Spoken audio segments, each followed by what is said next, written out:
12 ખોટા શબ્દ પર ચોરસ કરો. તો અહીંયા ખોટા શબ્દ પર ચોરસ કરો અને વાક્ય ફરીથી લખો. પહેલું વાક્ય છે, જ્યોર્જ કાગળ વડે રંગબેરંગી વિમાન બનાવે. તો અહીંયા કાળક શબ્દ ખોટો છે, એટલે આપણે કાળક શબ્દ ઉપર ચોરસ કરીશું અને વાક્ય ફરીથી લખીશું, જ્યોર્જ કાગળ વડે રંગીન વિમાન બનાવે. બીજો નંબર છે, દાદા રકાબીમાં અને રબાકીમાં કોફી પીવે.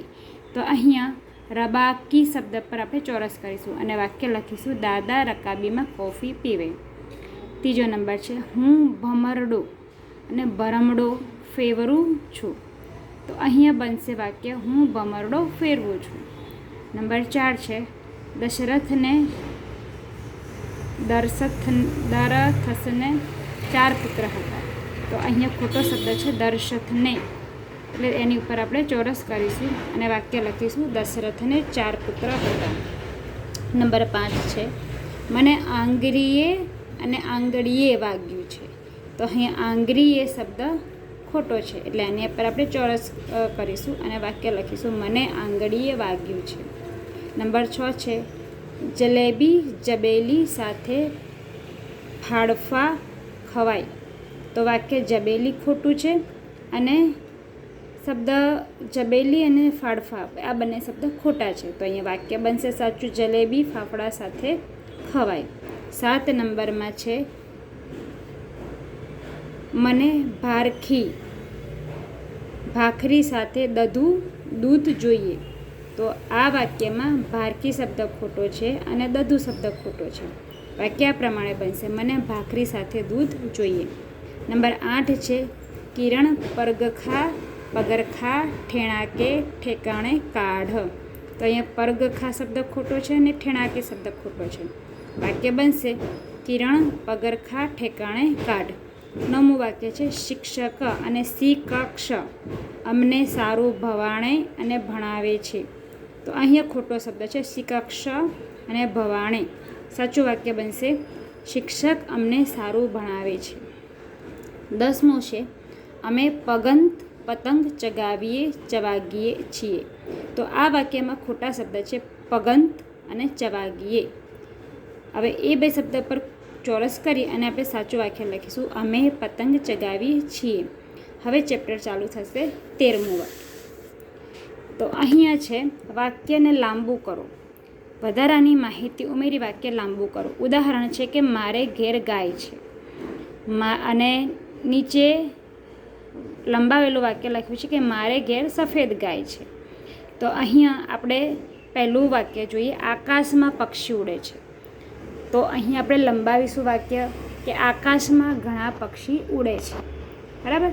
તો હવે અહીંયા આની જગ્યાએ તમે બીજું વાક્ય પણ લખી શકો કે આકાશમાં ઘણા બધા પક્ષી ઉડે છે અથવા થોડા પક્ષી ઉડે છે. આવી રીતના વાક્ય તમે તમારી રીતે પણ બદલી શકો છો. પછી અહીંયા છે, અમે કેરીઓ ખાધી. તો અહીંયા ખાલી કેરીઓ ખાધી એવું જ લખ્યું છે. અહીંયા એવું નથી લખ્યું કે કેરી કાચી ખાધી કે પાકી ખાધી કે 4 ખાધી 5 ખાધી. અહીંયા તમે રંગ પણ લખી શકો છો કેરીનો અને એની સંખ્યા પણ લખી શકો છો. પણ અહીંયા મેં વાક્ય બનાવ્યું છે કે અમે ખૂબ કાચી કેરીઓ ખાધી. પછી અહીંયા છે, મેઘધનુષમાં રંગો છે. હવે અહીંયા વાક્ય લખ્યું છે કે મેઘધનુષમાં 7 રંગો છે. એ મેં લંબાવેલું વાક્ય છે. આની જગ્યાએ તમે એવું પણ લખી શકો કે મેઘધનુષમાં જાંબલી, લાલ, પીળો, નીલો, રાતો એમ 7 રંગો છે. એ રીતે પણ તમે વાક્ય બનાવી શકો છો. અહીંયા ચોથું વાક્ય છે કે મને દૂધ પીવું ગમે. હવે અહીંયા મને ઠંડુ અને ગળ્યું દૂધ પીવું ગમે. અહીંયા તમે દૂધ પીવું એવું લખ્યું છે, તો અહીંયા તમે કોઈ પણ દૂધ લખો કે મને હળદરવાળું દૂધ પીવું ગમે કે કાજુ બદામ નાખેલું દૂધ પીવે કે ફ્રૂટ નાખેલું દૂધ ભાવે. અહીંયા ગમે તે વાક્ય તમે લખી શકો છો. મારા દાદા સમાચાર પત્ર વાંચે છે. તો મારા દાદા સવારે સમાચાર પત્ર વાંચે છે. અહીંયા સવારની જગ્યાએ તમે રાત્રે લખો, બપોરે લખો અથવા કોઈ ન્યૂઝપેપરનું નામ પણ તમે અહીંયા લખી શકો છો. પછી છે, લીમડો રસોઈમાં વપરાય. તો વાક્ય લાંબુ કરીશું, મીઠો લીમડો રસોઈમાં વપરાય. અથવા તો એવું લખો કે મીઠો લીમડો રસોઈમાં નાખેલો મને ખૂબ ભાવે છે. એવી રીતે પણ વાક્ય લંબાવી શકો છો. પછી 7મો નંબર છે આશાએ પાઠ વાંચ્યો. હવે આશાએ પાઠ વાંચ્યો એટલે કે આશાએ ગુજરાતીમાં પાઠ વાંચ્યો, અંગ્રેજીમાં પાઠ વાંચ્યો કે પછી હિન્દીમાં પાઠ વાંચ્યો. અથવા અહીંયા એવું પણ લખી શકો કે આશાએ ગુજરાતીનો પહેલો પાઠ વાંચ્યો, બીજો વાંચ્યો. અહીંયા પાઠનું નામ કે નંબર તમે ઉમેરી શકો છો. પછી દીપાએ બિલાડી પાડી છે. તો અહીંયા મેં વાક્ય લંબાવ્યું છે કે દીપાએ એક બિલાડી પાડી છે. અહીંયા દીપાએ એક કાળી બિલાડીની જગ્યાએ તમે જાડી બિલાડી લખો, પાતળી બિલાડી લખો, ધોરી બિલાડી લખો યા કાબરચીતરી બિલાડી લખો તો પણ ચાલે. સ્નેહલ વિદ્યાર્થી છે. તો અહીંયા મેં વાક્ય લંબાવ્યું છે કે સ્નેહલ હોશિયાર વિદ્યાર્થી છે. તો અહીંયા તમે વાક્ય એવું પણ ઉમેરી શકો કે સ્નેહલ હોશિયાર અને ચપળ વિદ્યાર્થી છે. બરાબર. પછી 10મું વાક્ય છે બજારમાં શાકભાજી છે. તો અહીંયા મેં લખ્યું છે કે બજારમાં તાજા અને સસ્તા શાકભાજી છે. અહીંયા તમે એવું પણ લખી શકો કે બજારમાં શાકભાજી બહુ મોંઘા મળે છે.